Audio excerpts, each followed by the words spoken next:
Welcome. Yesterday's NBA news, Summer League edition. I'll briefly talk about it because I have not had the chance to actually watch most of the games. But I did obviously pay a lot of attention to the game between the number one and the number two pick in with the Hawks and the Wizards against each other in Risacher, from what the commentators were pronouncing, and Sarr, the number one pick, Risacher from France. Both guys from France, actually, right? One is a small forward, 6'9", and Sarr is a center that is 7'2", I'm pretty sure. So, first of all, let me talk about Risacher, who had 18 points, 5 rebounds, and 2 assists with 1 block on 7 of 16 shooting from the field, 3 of 9 from the 3-point line. And what I really liked was the ball handling. I felt like his ball handling was really smooth and felt the ball handling looked tight. The handle just looked tight, which obviously at 6'9" is huge. Not only for obviously playmaking, for getting to his shot, and of course for bringing the ball up in transition. So that's obviously great. I liked, his offensive approach today. 7 of 16 from the field, started really slowly, didn't let it affect him, pushed through it, played really well, and obviously, uh, the biggest question mark for me was the team defense. He did overhelp quite a bit, but we'll see what happens. That is overall just a team in the NBA where, yeah, there is just too much overhelping all around in the NBA in this era, in a way. Alexandre Sarr had 12, 7, and 4. Uh, with 1 steal, 4 blocks on 4 of 12 shooting, 2 of 5 from the 3-point line. Obviously, love the defense and the rim protection. 4 blocks today. Uh, he looks really solid out there defensively and has quite the, what I should say, defensive presence, right? Another defensive presence center from France. So that's huge. The 3-point shooting actually looked pretty smooth, and he's still very young, which I love. I really love that. So he could be a hybrid between Gobert and Wemby, like the middle ground, right? We think Wemby is gonna be the best. Sarr could be the middle ground between those two, honestly. Even though obviously the muscle is not that, the physicality gives him trouble, the rebounding gives him a little bit of trouble, but he has a lot of time to work on it. And it was really impressive from both sides. More impressive with Risacher for sure, but just a solid game actually. I'm really impressed with both these teams, both these guys. Other participants in this game were Bob Carrington, who was the 14th pick, like you see, 19, 9, and 8 on 5 of 10 shooting for him. He really impressed. He's a guy I've been put onto by one of my favorite accounts on Twitter, at Nico Tochu. He really gives good basketball takes most of the time.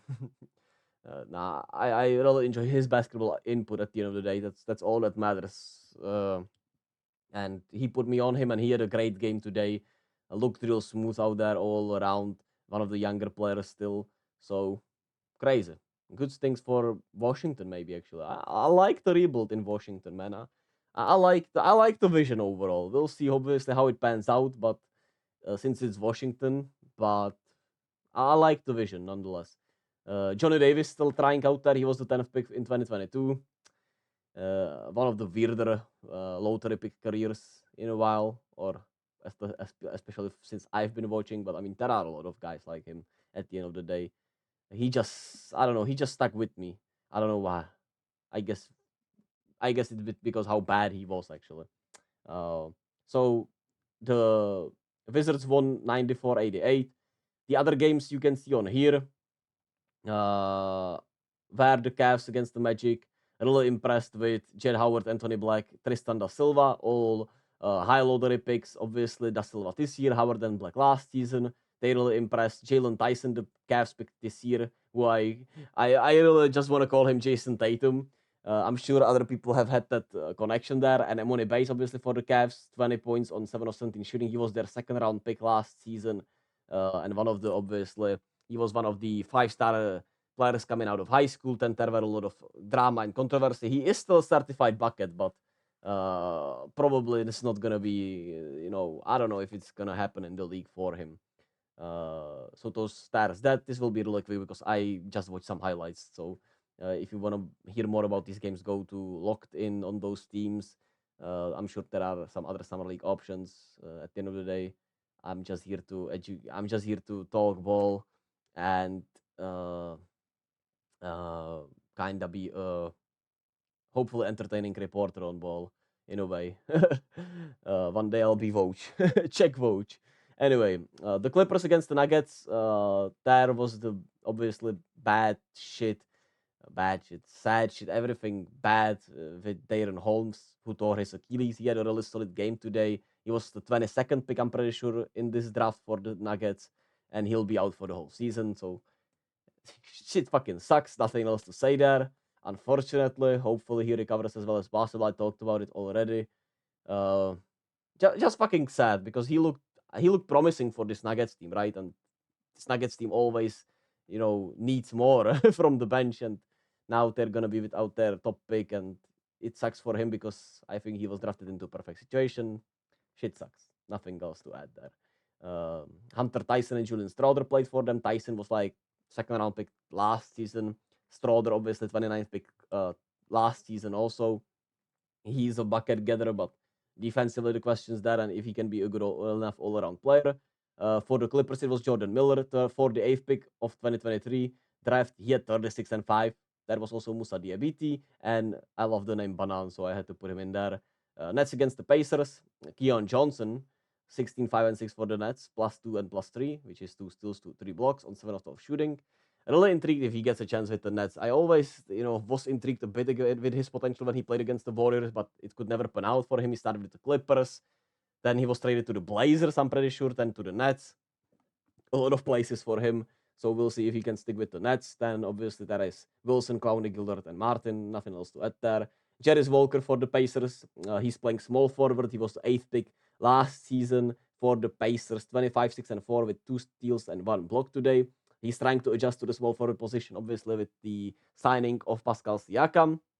And he's done a pretty fine job, I would say. Chibvi, Brown, and Furphy. The other Pacers, Furphy was this year's pick. Chibvi undrafted. No, there's that. Rocket against the Lakers. Lakers. We had Reed Shepard, who was the 3rd pick, I'm pretty sure, this season. 23, 4, and 5 looked real smooth. And I'm intrigued by him. I read a lot of good things about him. I obviously have not watched enough of him because I just don't have the time, even though I wish I kind of did, but that would mean I would have to have this as a full-time job, which I just don't have and can't have really. So Reed Shepard looked really impressive, and that's good for the Rockets, obviously, even though I'm still, it just really feels like in some places there's too much talent in a way, but there is also not enough talent in some cases. So it's weird with the talent around the NBA, but I still think obviously we're going to get expansion teams and that will figure itself out. Cam Whitmore had a really good game also. I picked him to be the Summer League MVP, so we'll see if I will be right. There is also AJ Griffin on the Houston Rockets. He got traded there, didn't look great. Just a weird career for him, obviously. He was drafted to the Hawks, had some promising rookie highlights, and then just shit hit the fan. If shit hit the fan, is you still a fan? Dalton Knecht, obviously, for the Lakers. He was their 17th pick this season. 25, 6, and 4 with 1 steal, 1 block on 9 of 18 shooting. Bronny let it fly, 3 of 14. He obviously, a lot of talk about Bronny. I will probably make a separate video about Bronny and the Summer League disease in a way where I don't think the shooting matters. I liked what I see from Bronny defensively as a playmaker. Maybe he could be a GP2 type player in the future, which, 2022 GP2 was quite literally all-star role player, big man, even though he was 6'3". So I wouldn't be too worried about the shooting if I'm just keeping it a buck. But obviously, engagement, it draws a lot of engagement. I should put Bronny sucks at Summer League in the title, and I probably would get way more views. Shout out to Trent Forrest also. Kings, Grizzlies. It was Mason Jones for the Kings, 16, 11, and 3. He was their pick this year or last year? I'm not sure. Keon Ellis had a rough night, and Grizzlies team is full of impressive players, even though Zach Edey didn't play, which I'm kind of sad about. But Laravia, Gigi Jackson, obviously the biggest draws. They got a lot of minutes with the team last year. Grizzlies will be really tough this season. I think they could be like now top 3 seeds probably, honestly. If everything pans out right, but obviously it's gonna be hard we'll see. We'll talk about it when the season comes. And lastly, Pelicans Wolves. Jordan Hawkins letting it fly as he should in his second year here. He was, I'm not sure if a lottery pick last season, but he was a first round pick for the Pels, 6 of 22. Terence Sharon Jr. for the Wolves. He was one of their picks this year. He had a really good offensive showcase. And Rob Dillingham, even though he didn't shoot the ball well, he still had a positive all-around impact, as they obviously wanted to nurture him really well behind Mike Conley. And Leonard Miller, the last year pick, had a really good game at center. So that is that. Those are my thoughts on Summer League or some reporting on Summer League, however you want to call it. Tomorrow it will hopefully be a little bit better because I will have more time to watch if I want to, which I don't know if I will, honestly, because it's just been a lot. And I'm honestly, I don't know, maybe I need more time off from basketball, if I'm being honest. Maybe I should just stick to some news for now and Warriors Summer League and then then the Olympics. Obviously, I'm really excited about. But we'll see. We'll see. Maybe I should. Maybe I won't. Maybe this will be the only video you'll see from Summer League, and then I'll just do quite literally one games, right? Like when it's Risacher against Sarr or something like that. I'm not sure yet. We'll see. Anyway, thank you all for listening. Thank you for watching. I'll catch you all whenever, wherever. Be kind to others. Just be